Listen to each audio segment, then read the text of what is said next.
Hi, this is Scott Kilos here, 6 Delta Alpha Yankee, and for today's video, I brought you here to have a look at my humble little antenna farm here where I keep most of my HTs. There are more, there's about 10 more of them floating around here, but this shelf has kind of run out of room. And it's not to flex or brag or anything, but rather to illustrate the problem with a question that I was asked just recently.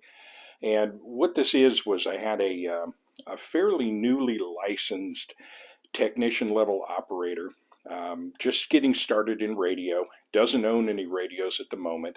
And in speaking, I mentioned that I had this YouTube channel, and because he had asked for some advice on how to get started and what to do and where to go. So I referred him to my YouTube channel, and it wasn't but maybe a couple of days later, I get an email from the guy saying, "Okay, I saw the videos. So which radio do you recommend I buy?"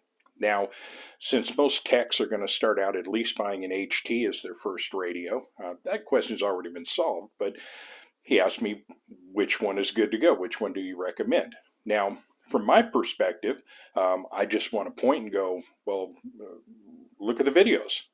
There's all kinds of radios there I recommend. But the thing is, I wasn't looking at it from the correct perspective. And that's the reason I'm having you look at this today, because this is the challenge that is presented to somebody that's new to radio. This is a three-dimensional representation of what happens when you type in the words best HT. Because you're going to get at any given time someone over at least most of these radios, someone saying this is the one to get.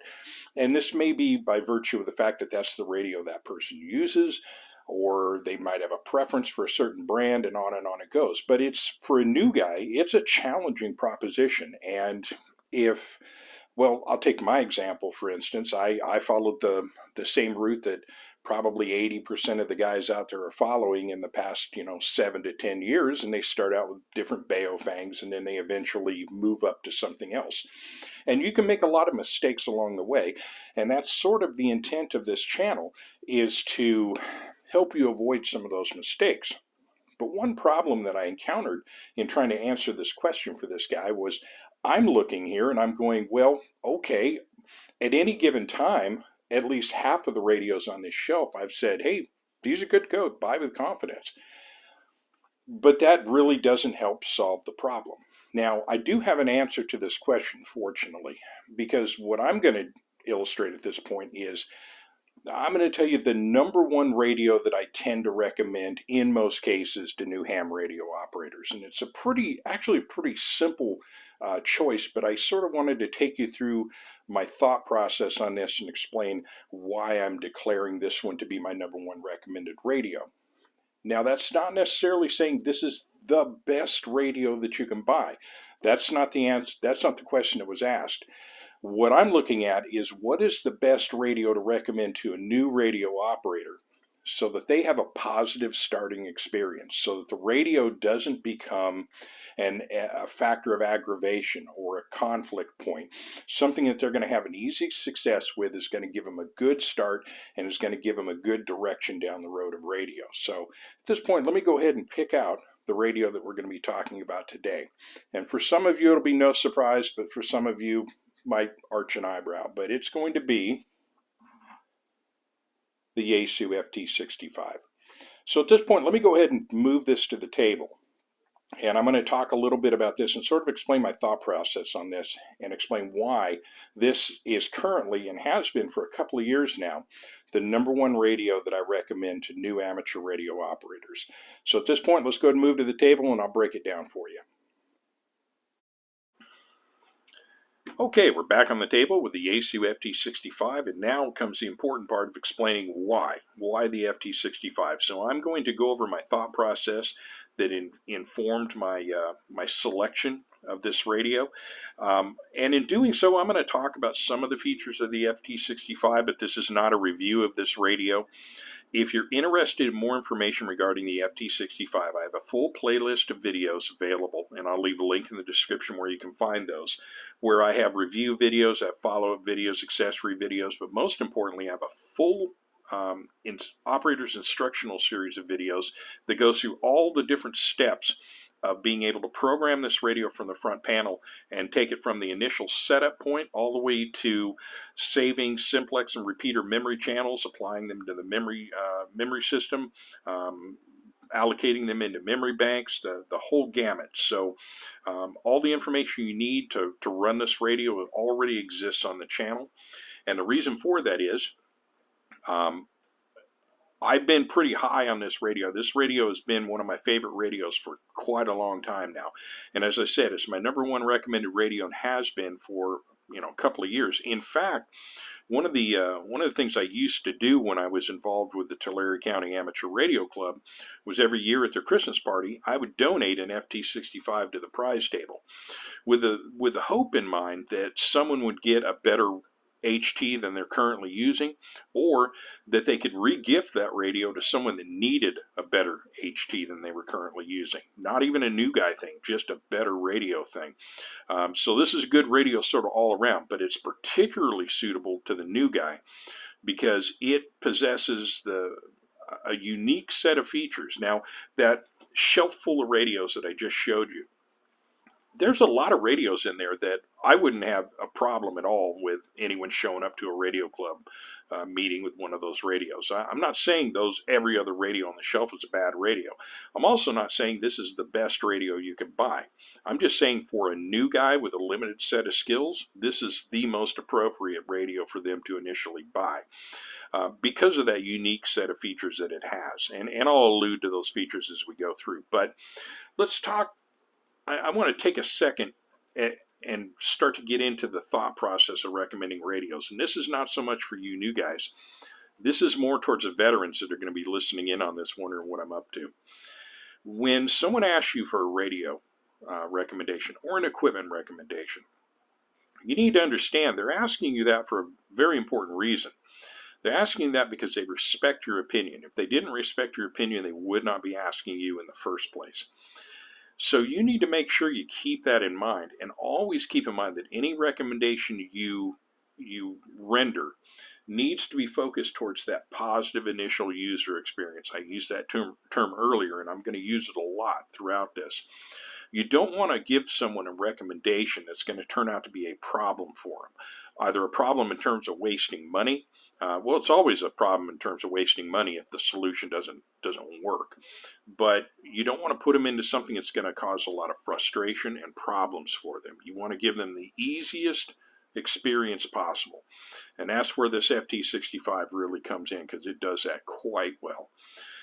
So when we're getting those recommendations, usually the first factor we want to establish is budgetary. Now, we can make a huge mistake in terms of this. I'm not saying it's a bad question to ask. I ask the same question myself all the time. But I usually only ask it to establish one factor. And so if I ask somebody that question and they tell me, hey, look, I'm struggling right now. I want to do radio, but I have a very limited budget. I got maybe $60 I can spend on a radio. Well, we're not going to be talking about the FT65 at all at that point, unless I can talk the guy into saving up a little bit more. But if he needs a radio right away, we're going to be talking about a lesser expensive radio. But when I make that recommendation, I am going to be, because I'm going to have to recommend a compromised radio. And by compromise, I mean not as good as the FT65. So I'm going to make sure they fully understand those factors ahead of time before they order. And I'm going to make sure they understand that there may be some things related to that order. They may get a radio that turns up that doesn't work, and they need to be prepared to send it back. So I need to point them towards a vendor that's going to have a good return policy, these kind of factors. But if I already kind of know that they're not going to have a problem with the price point of the FT65, which is $109.95. Used to be $89.95. Now it's $109.95. Pretty recent upgrade in price, but it is what it is. It's the world we live in now. But if I don't think they're going to have a problem with that, I'm going to blow right past that. And if they tell me, hey, I've got $500 or $600 to spend, I'm still not, that doesn't mean anything to me at that point. But where we make a mistake is when we go, oh, you have $500 or $600 to spend. Well, great. Let's get you into an ICOM ID52 Alpha or a Yaesu FD5DR or an Anytone ATD878UV. That's a mistake, because keep in mind, this is a new guy. This is somebody who just got their tech ticket. They likely have never programmed a radio before or have very, very little experience doing so. What you have just handed them is a radio that has got a steep ass learning curve in order to get that radio set up and get it running right. Now, for us that do this a lot, it's not that big a deal. In fact, it's a challenge. I love programming radios. That's one of my favorite things to do. But for a new guy, it can present a challenge that may be so significant that it puts him out of the hobby altogether. And that's not what we want to do. We don't want to make this a hobby that's too damn hard to start off with. So we want to point them towards a piece of equipment that is simple, easy to operate, reliable. We don't want to point them towards something, in other words, we don't want to take the new driver and put him right in the driver's seat of a Ferrari on his first day. Mistakes will be made. We want to put him in something a little bit more reliable than that. They can grow into a Ferrari later as their driving skills develop, but not initially. That's a bad idea. Now, another really poor recommendation, and it actually relates to this video because the person that asked me the question that got me started about thinking about this video in the first place is from a new radio club that I just became affiliated with. I mean, it's a brand new radio club. It's a new radio club that is filled with people that just got their tech tickets recently. It's all new guys. And somebody decided to do something. I know their heart was in the right place, but they didn't think this decision all the way through. And what they did was they donated a bunch of Motorola public service or decommissioned public service radios to the club for these guys to use. And I'm not saying those are bad radios, just like I'm not saying the ID52 Alpha is a bad radio. It's not. It's a great radio. And a lot of those decommissioned public service radios in the right hands can be turned into really good amateur radios. But Motorola public service radios and the CPS, the programming software for those, it's all focused towards public safety operations that have their own radio shops dedicated to servicing and maintaining those radios, factory trained technicians, that kind of stuff. These are not amateur radio friendly. If you can get a hold of the software to program the radio, the learning curve for that is steep, steep, steep. These are finicky radios. So you either have to learn a system that is difficult at best, or it puts you at the mercy of a third-party solution to get the radios up and running, and you learn nothing. You get radios that actually work, but you don't learn anything in the process in doing so. Both are not great ideas. So that's, like I said, that's a challenge I'm dealing with related to this. Again, you can grow into that stuff later, and in terms of like the more advanced radios, if I start someone off with a Yaesu FD65, it's not like they're going to get to a certain point and then this radio just doesn't work for them anymore and they have to move on to something else. You can get those other radios too and then have a nice different set of radios. I mean, the FD65 then becomes a radio you're still going to end up using. With all the radios you saw on that shelf, I use the FD65 all the time.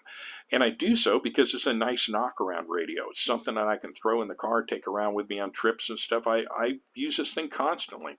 It's not a radio that you ever really outgrow. It's just you may at some point develop a taste towards maybe doing digital operations or something like that, and you acquire different radios. Hell, I don't know any ham radio operators that just own one radio at a time. We all own a bunch of them. But as far as a start, a first one, FT65 cannot be beat, period. So let me talk about some other factors that come into play.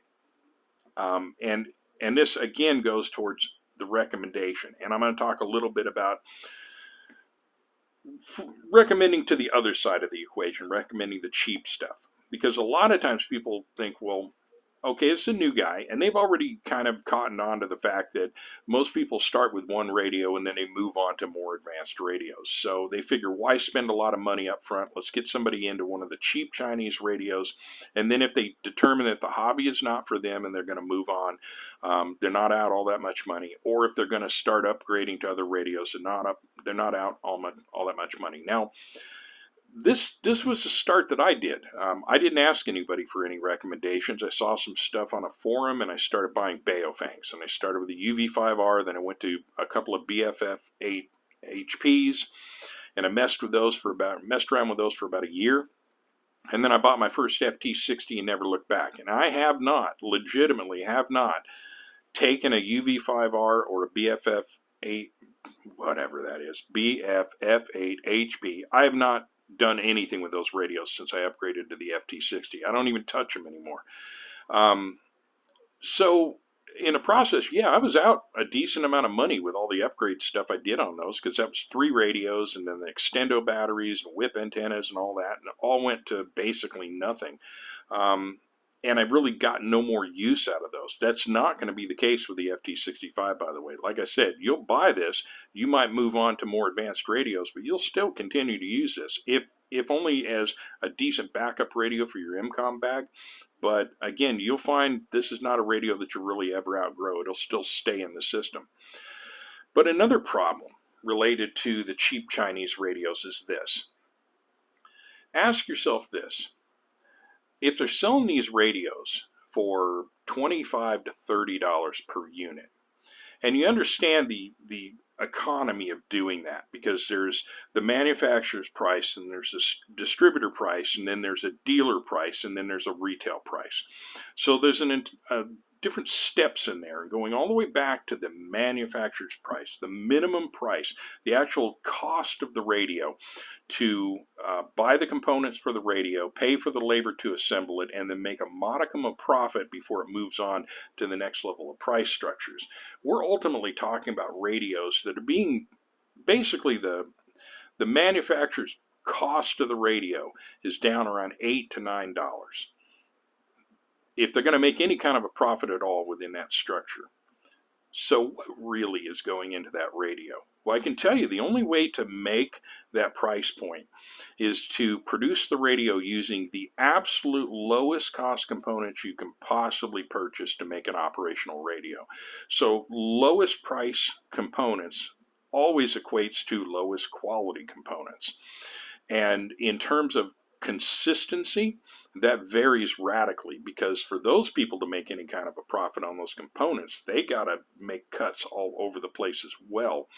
So you're not starting off with the best ingredients. Then you're going to take those components and you're going to slap those together as fast as humanly possible in order to cut the labor costs down as low as possible, because that all affects your profit margin. So you've got lowest cost, lowest quality components slapped together as quickly as possible. The quality control aspect within that, that's where the problem resides, and it's a problem that the cheap Chinese radio market is always going to have. It's always going to be an issue. And it's something that I know a lot about. And I know a lot about this because I review a lot of those radios. And I have gotten examples of those radios that function just fine. No major issues whatsoever. But as soon as I post a review on that radio, if you look at the comments section, you will immediately see the tales of woe and despair from people that have bought the same radio and not had the same results I've had. And it's been flipped too. I've had situations where I bought some of those radios for review, and 95% of the radio reviews that I do, I pay for out of my own pocket. Actually, it's probably even higher. It's probably more like 98%, because there's only 4 radios I've ever taken for review from a company. And I probably won't be doing any of that moving forward, by the way. But I've had the situation happen where I bought a radio that other people are having good results with. I get it in, and it's an absolute flaming piece of crap. In fact, one of them I shot with a shotgun at the range, put a nice hole right through the center of it with double-aught buck, because it pissed me off that much. This is the problem with the, recommending cheap Chinese radios is while you may have had a good experience with yours, the person you recommend that radio to may not have the same experience. So it could backfire on you in a huge way. Then this person's looking at you like, this guy recommended a piece of junk to me. And you're surprised because yours works just fine. Well, that's not unprecedented. That's happening constantly, all the time. So that's why I tend to stay away from the cheap Chinese radios altogether, except again for those people that have to be within that price point. If they do, I've got a couple there that I can recommend. And if I do recommend them, I recommend they buy from Amazon, because Amazon has the best return policy. If you have a problem with your radio, just send it back. Do not buy from overseas, AliExpress, all those other places, because they will screw you on the return policy on those, and you'll be out the money. You'll have a dud radio that's never going to be any use to you whatsoever. So enough on that, move on. So the reason why that's important, and probably hands down the most important reason why the FT65 fit this category, is because the FT65 is a low-cost radio that is simple, easy to operate, and reliable. But furthermore, it comes from a big name manufacturer. So ICOM, Yaesu, and Kenwood are the three big consumer radio manufacturers. To a lesser degree, you've got Ocean that can be thrown in there. And I'm sure there's one other that I'm forgetting. But Yaesu is a big name. And I say big name because, well, yeah, they're putting out a $109 radio. That $109 radio has that name on it, that brand, Yaesu. And that's very, very important. It's not only, and it's important to them. Their brand they're going to do everything they can to protect that brand. Now, they do, in the process of manufacturing this radio, use inexpensive components, but they're not the cheapest components. They are good components, but they're inexpensive components. That allows them to get the costs down. And I'm sure within that, they have a high degree of, they pay a lot of attention to the consistency and quality of those components that they purchase. They take the time and they pay the labor to put the radios together properly, and there is a quality control process that goes into this. Because while they're selling an inexpensive radio, again, that radio has that Yaesu brand on it, and they want to protect that brand. And they are just as concerned, if not more concerned than I am, that you have a positive initial user experience with the Yaesu brand. So they care about it just as much as I care about it, like I say, if not more.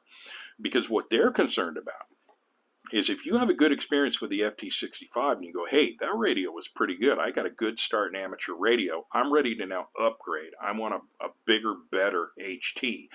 Where are you most likely to look first? Well, since you had a good experience with the Yaesu FT65, you're going to look at the Yaesu line and see what else they have. And then as you expand even further and start getting into mobiles, and then when you get your general ticket and you start getting into HF, you're going to look at Yaesu products for that. So this is basically a gateway drug to the Yaesu brand. So they're going to make sure that they put something good out there. Now, I'm not saying they've never put out a dud FT65, but I will say this. I don't hear about them all that often. Every now and again, you'll get somebody that got a bad one. But it is few and far in between, and not even close to what I hear from other cheap Chinese radio brands. So that gives me the confidence when I'm recommending this radio that if I say, hey, go out and buy a Yaesu FT65, I know that they're going to get a radio that's simple, easy to operate, and reliable. They're also going to get a radio that's probably going to be consistent, more consistent than the lesser brands across the board. So if I say my FT65 puts out 4.5 watts on a given frequency, the chances are pretty high that the radio that this guy that asked me for the recommendation buys, his radio is going to do the same thing. He's also not going to have a problem with spurious emissions. He's not going to have any weird, janky problems within the operating system. He's going to get a radio that's fully functional or fully featured in terms of front panel operations. So he never hits any brick walls, and then to get to the next level has to plug his computer into a weird CPS system on his or plug his radio into his computer on a weird CPS system. So it's a good, solid, reliable recommendation that I can make. And that is why the Yaesu FD65R is my #1 new guy radio that I recommend. And I know I say I've been using guy and he and all that pretty exclusively. It's because most people in amateur radio are males. This applies to females as well. I'm sorry if you get offended by that. It's not intentional on my part. But yeah, there you go. So the Yaesu FD65R, one that I can recommend in full confidence to the new guys. You'll love it. It'll give you a good initial user experience. It'll get you started in radio. It'll get you on the air nice and quick. And once you're there, it's a radio that'll give you many, many years of good, reliable service moving forward. Now, the next thing to cover would be, how do I apply the same equation to GMRS? Well, that's a subject for an entirely different video, but it'll be just as simple to determine. So with that, I will bring it to an end. Thank you for watching and or listening. This is Scott, Kilo Sierra 6, Delta Alpha Yankee from Visalia, California. Have a wonderful day.